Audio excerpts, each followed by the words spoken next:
Hello to all my friends out there. How you guys? Well, the Dutch commander-in-chief calls on the Netherlands to prepare for war with Russia following Sweden and Finland. So those are the Nordic countries, also members of NATO.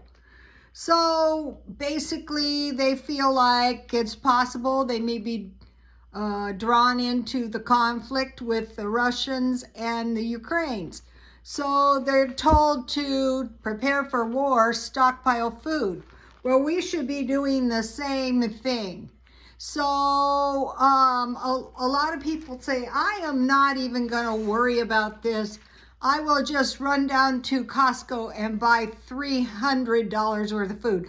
That can really work, but if you have some kind of idea what maybe you should buy, that might be a good idea. So I put some stuff out here just to give you, I mean, even if you have a food storage. Okay, beans and rice. Okay, pinto beans are getting pricey. I bought these cheap. And rice, and if you can afford better rice, that is even better. And then to go with beans, it's so much better if you have cornbread nutritionally, and then a big bag of potatoes. So this right here is more food than most people would have during a famine. Think about the Gaza Strip, how this could be the life difference between life and death. Okay, I bought this today because it was $12.99, which is the same price I bought it for 3 years ago.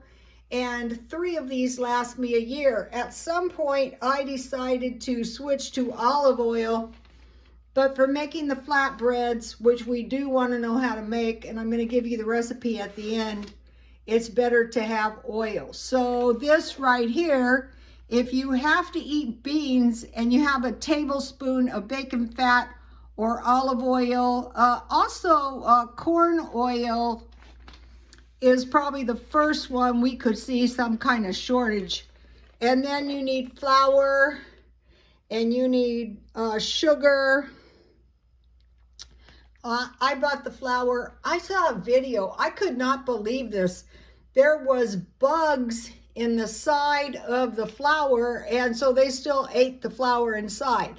Most people in America would go, but you know, if things get really terrible, that's why you want to be careful with your food. So you need everything to make bread, and you don't need much. You need flour, baking powder, and salt.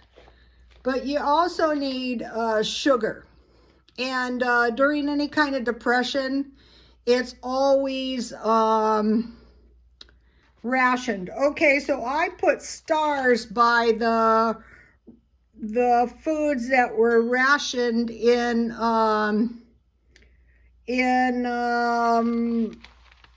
the Netherlands during World War II, and sugar was one. Okay, so you need oil. Also, about flour, this is a bad thought. One of the major producers of flour is the Ukraine. They're saying some of the people in danger of food shortage are the Mideasterns. Okay, and I wouldn't doubt that. Coffee, back here is some nice tea, so I bought an extra one, tea or coffee. Though you might think, oh well, tea is so cheap, but there has actually been tea shortages. Okay, so coffee, tea, peas. These are black-eyed peas, but I think they're talking about green peas.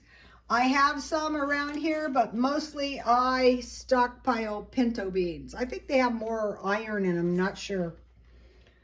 Chocolate, what do I do with it? Okay, for chocolate, I think the best thing is the cocoa powder.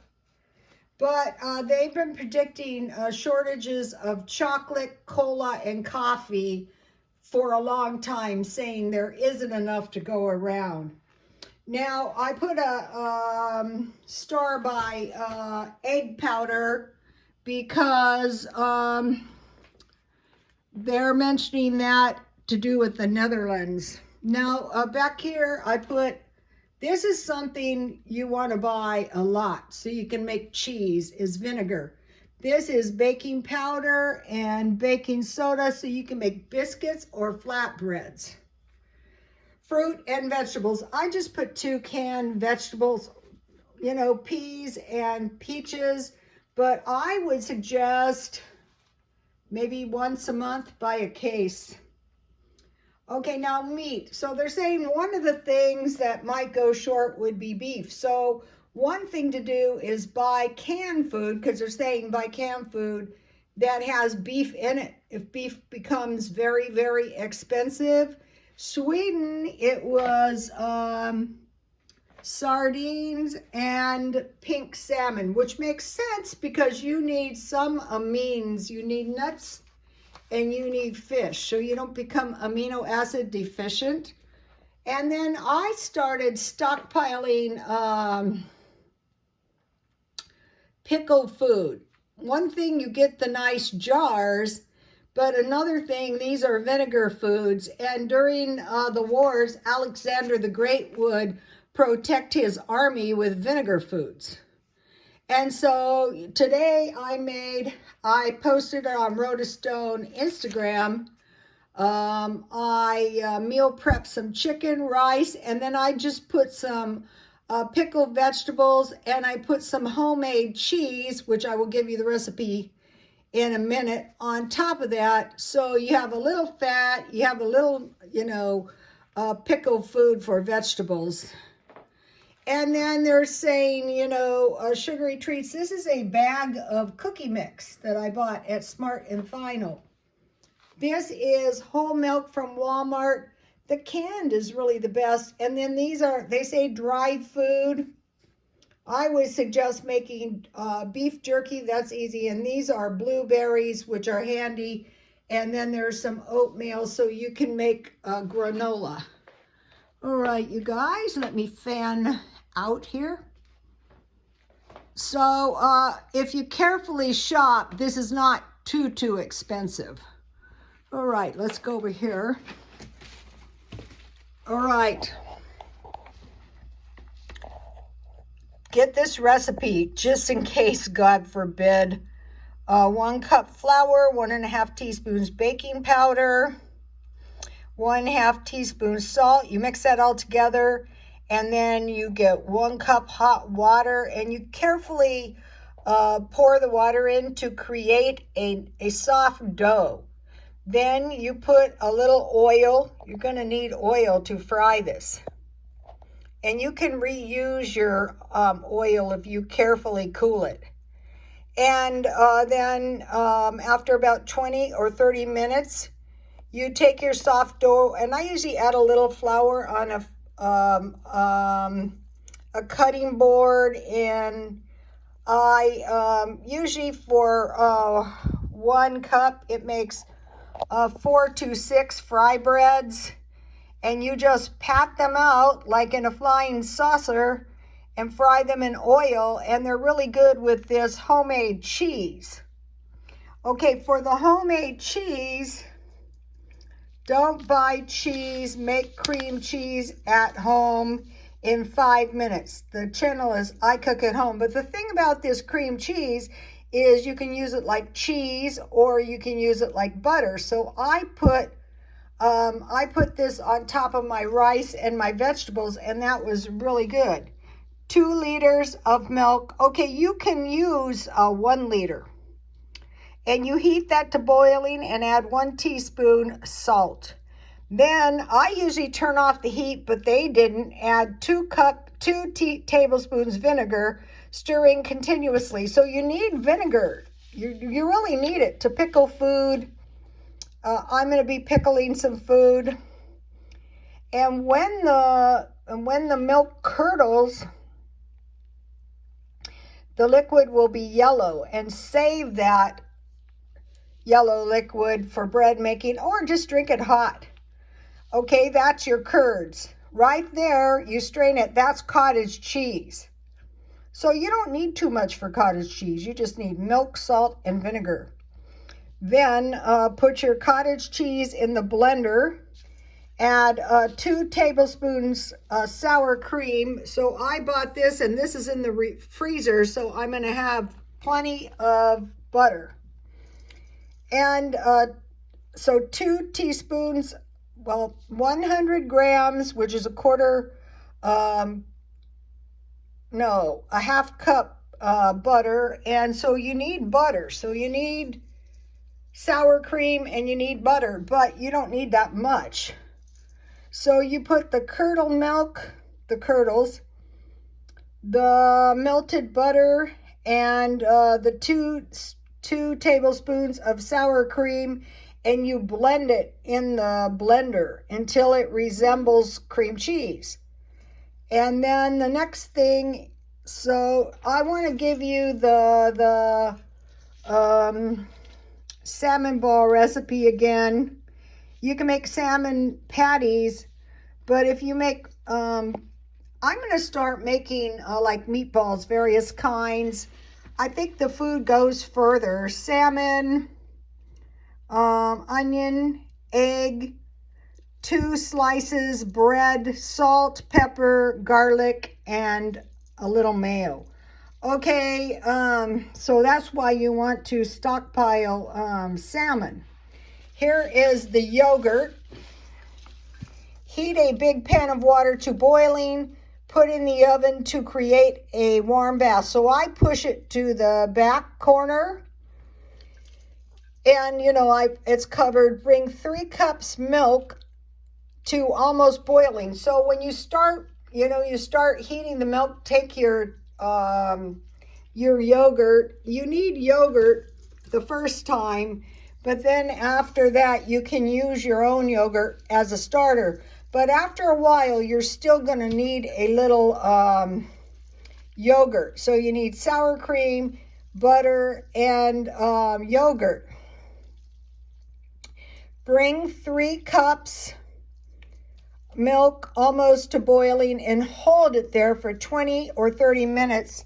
If you have a thermometer, that'd be 180 degrees. Then what I do is I put the jar, one of these mason jars, and the yogurt in the oven with my pan of hot water. The oven is not on, it's just a pan of hot water. And that way the yogurt is room temperature, and so is the container you're going to put your yogurt in. Pour the hot milk into a large bowl and cool to warm like a warm bath, 110 to 115. I just cool mine in the pan. Add the room temperature yogurt and stir that good. Put it in your container and leave it there all night. Okay, if your pan starts losing its heat, you can remove that pan and reheat your water if you want to.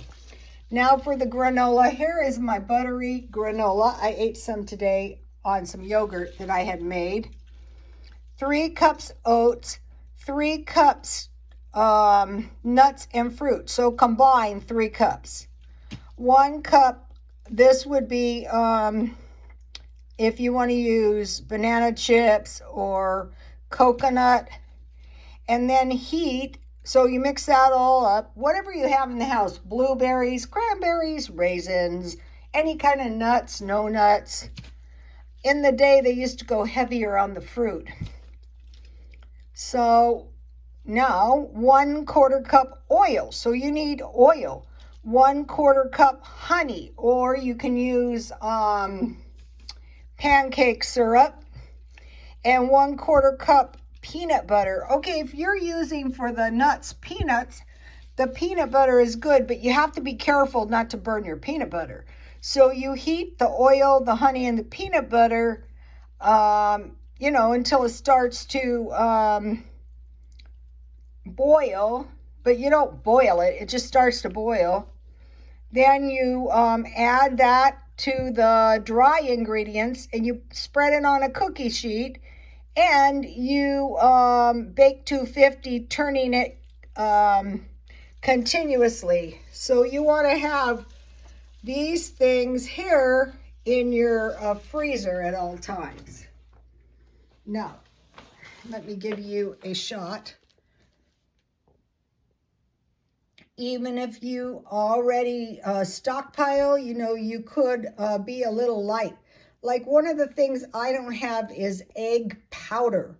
So I will be getting that. And the other thing, I have oil and I have corn oil and olive oil, but I don't have shortening.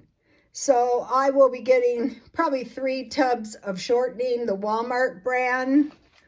So, okay, you guys. The thing about this food is there's nothing here that you just can't eat. If it's not your favorite, just eat it once in a while.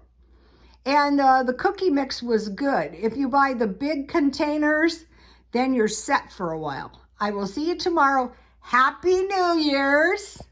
And we're continuing the year being thrifty and smart. And God bless you all.